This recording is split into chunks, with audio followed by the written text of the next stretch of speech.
Hello guys, मेरा नाम है देवेंद्र और मैं आप सबका स्वागत करता हूं हमारे चैनल में ऑर्बिटल एकेडमिक्स में। आज हम लोग बात कर रहे हैं क्लास 10 का चैप्टर नंबर 8 ट्रिग्नोमेट्री के लिए। इसमें हम लोग बात करेंगे पूरा ट्रिग्नोमेट्री पढ़ने वाले हैं दोस्तों, कुछ छोड़ने वाले नहीं, एक एक पॉइंट के ऊपर बात करने वाले हैं। ठीक है, तो हम लोग अभी जो वीडियो बना रहे हैं एक शॉर्ट वीडियो बनाएंगे जिससे आपको बहुत सारा कंटेंट एक साथ ना भेजा होना चाहिए। ठीक है, तो आज हम लोग बात करेंगे ट्रिग्नोमेट्री के बारे में। इसके आगे की जितने भी वीडियोस है, ठीक है, उसके लिए हम लोगों ने भी साइंस का भी आपका शुरू हो चुका है, जहां पे प्रोजेक्ट मैम आपको पूरा का पूरा एक्सप्लेन करने वाले हैं। तो वहां पे हम लोगों ने ऑलरेडी चैप्टर 1 का हम लोग शूट हो चुका है, उसके बहुत जल्दी वीडियो आने वाले हैं। ठीक है, तो आप हमारे चैनल पर जाकर लाइक कीजिए, शेयर कीजिए और सब्सक्राइब कीजिए चैनल को। चलिए शुरू करते हैं। तो ट्रिग्नोमेट्री के बारे में बात करते हैं। तो ट्रिग्नोमेट्री एक ऐसा चैप्टर है ना क्लास 10th में, जो बहुत सारे बच्चों को प्रॉब्लम करता है। लेकिन मैं सच में बताऊं, इससे इजी चैप्टर कोई नहीं है पूरे क्लास 10th की बुक में। क्योंकि ये जो चैप्टर है बच्चे क्या करते थे, कुछ रूमर्स सुनते हैं कि तुम्हें पता है ये वाली जो एक्सरसाइज है यहाँ से ना बहुत ये है, और आप लोगों ने पक्का सुना होगा, ये मुझे पता है। तो आज हम लोग यही रूमर्स जो है, जो आपने अब तक सुनते आए, वो सभी डाउट क्लियर हो जाएंगे आपके। चलिए शुरू करते हैं।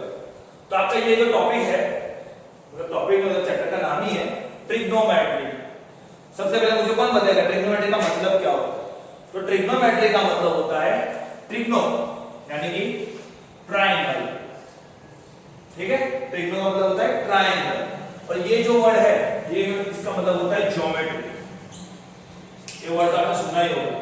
मतलब क्या करता है इस चैप्टर में, हमें ट्रायंगल की ज्योमेट्री के बारे में पढ़ना है।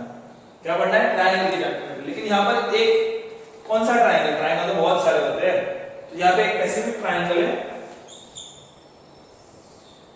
इसको हम लोग क्या बोलेंगे? Right angle triangle. Right angle triangle उसको बोलते हैं जिसका एक एंगल 90 डिग्री होता है। कितना होता है? 90 डिग्री। हम लोग उसको बोलेंगे राइट एंगल ट्रायंगल। ठीक है, तो यहाँ पर हमें इसी ट्रायंगल के बारे में उसकी पूरी की पूरी ज्योमेट्री पढ़नी है। सही है, चलिए बेसिक से शुरुआत करते हैं। ये जो राइट एंगल ट्रायंगल है, इसके लिए हमने सबसे पहले बात की थी पाइथागोरस।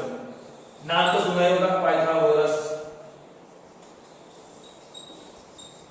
ये तो आता ही होगा आपको।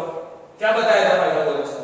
पाइथागोरस ने हमें क्या बताया था? इसने ये बताया था कि जब भी हम लोग राइट एंगल ट्रायंगल की बात करेंगे, तो जब भी राइट एंगल ट्रायंगल, जैसे कि ये आपका राइट एंगल ट्रायंगल है, इसको अगर मैं नाम दे दूं ए, बी और सी, ये जो मेरा बी है ये मेरा राइट एंगल ट्रायंगल है, तो इससे हमें पता चलेगा right angle. Right angle triangle का मतलब क्या होता है? जिसका एंगल 90 डिग्री है, यानी कि उसकी एक एक्सिस और ये दूसरी एक्सिस दोनों मिलके एक दूसरे को परपेंडिकुलर हो रही है, हम लोग उसे क्या बोलेंगे?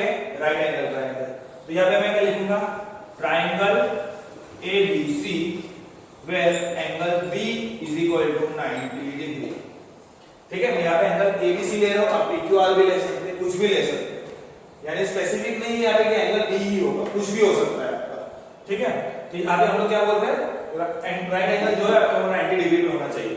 तो पाइथागोरस ने इसमें क्या बताया? तो पाइथागोरस ने हमें ये कहा था कि सर जो भी दो साइड्स होती है ना आपकी राइट एंगल की, यानी कि साइड AB और BC, अगर आप इन दोनों का अगर आप स्क्वायर करके इन दोनों का एडिशन करते हो, यानी कि AB प्लस BC, AB का स्क्वायर प्लस BC का स्क्वायर, तो ये जो तीसरी साइड है जिसको हम लोग हाइपो बोलते हैं, ये उसके बराबर हमें मिलेगी। ये दोनों पढ़ते आए अब तक, सही है ना? यही पढ़ा है ना अब तक पाइथागोरस के बारे में। ठीक है, यही था पाइथागोरस ने हमें यही बताया था कि AB square plus BC square is equal to AC square. सही है, जैसे कि मैं आपको एक एग्जांपल लेके बताता हूं। अगर मैं बोलूं ये जो मेरी AB की साइड ये 2 है, मार्क कीजिएगा, ये 3 है, ये 4 है, और मुझे AC फाइंड करना है, तो मैं किस तरह से करूंगा? पाइथागोरस अगर हम लोग इसमें इस्तेमाल करते तो क्या होगा? AB यानी हमारा कितना होगा? 3, तो 3 का स्क्वायर, BC हमारा कितना हो जाएगा? 4 is equal to AC square. अभी सभी को स्क्वायर रूट तो आते ही होंगे, नहीं आते तो मैं और एक वीडियो शूट करने वाला हूं, जिसका लिंक मैं आपको डिस्क्रिप्शन में दे दूंगा। वहां पे मैं आपको बताऊंगा किस तरह से आपको पूरे के पूरे स्क्वायर रूट याद रखने सभी चीजों के। वहां पे हम लोग 1 से लेके 20 तक के सारे स्क्वायर रूट आपको एक चुटकी में याद हो जाएंगे। ठीक है, उसका लिंक मैं आपको डिस्क्रिप्शन में दे दूंगा बाद में। चलिए मैं आपको बता देता हूं। 3 का जो स्क्वायर रूट है हमें पता है 9 होता है, 4 का जो स्क्वायर रूट है वो 16 होता है, और दोनों का एडिशन कर दो तो क्या हो जाएगा? 25। ठीक है, और ये हमें किसका आंसर मिलेगा? AC का स्क्वायर, AC का स्क्वायर जो है हमें 20 का मिलेगा, हमें तो क्या चाहिए, AC चाहिए, तो AC का क्या होगा, यहाँ पर अंडर रूट निकलेगा सामने, तो उसका आंसर क्या हो जाएगा 5, तो 3 4 और ये 5, ठीक है। तो ये जो पाइथागोरस है हमारा, ये पाइथागोरस क्या बोल रहा था, आपका जो है दोनों साइड का अगर आप स्क्वायर करके एडिशन करोगे उसका स्क्वायर रूट निकालोगे तो आपको उसकी थर्ड साइड मिलेगी जो पाइथागोरस ने कही थी। और ये जो थर्ड साइड है ना, हमेशा के लिए पाइथागोरस के इसमें ये भी लिखा था कि ये जो थर्ड साइड है इन दोनों साइड से हमेशा बड़ी होगी, कभी भी कम नहीं होगी, इन दोनों से कम तो नहीं ही होगी, 0.1 तो 0.1 लेकिन बड़ी तो होगी ही होगी, ठीक है। तो यही है हमें ट्रिग्नोमेट्री में इसी के बारे में पूरा पढ़ना है। लेकिन ट्रिग्नोमेट्री में एक रूल है कि हमें साइड्स का यहाँ पे नहीं दिया हुआ कुछ, हमें सिर्फ एंगल पे चलना है। तो ये एंगल क्या है, किसी तरह से करना है, किस तरह से उसके बारे में पढ़ना है, ये सब हम लोग अगली वीडियो में देखेंगे, ठीक है। तो यहाँ तक था हमारा सिर्फ बेसिक इंट्रोडक्शन ट्रिग्नोमेट्री के बारे में, ठीक है। लाइक कीजिए, शेयर कीजिए, सब्सक्राइब कीजिए मेरे चैनल को। हमारे जो पूरा ये जो इसकी जो सीरीज है इसके साथ ही ऑनगोइंग होने वाली है, तो आप वहां पे जाकर अगले जो भी वीडियोस है उसको आप नोट डाउन कर सकते हैं और उसके साथ आप वो वीडियोस भी देख सकते हैं। लेकिन उसके साथ ही आप नोट डाउन भी करते जाइएगा, ठीक है, जो मैं यहाँ पे पढ़ा रहा हूँ उसका।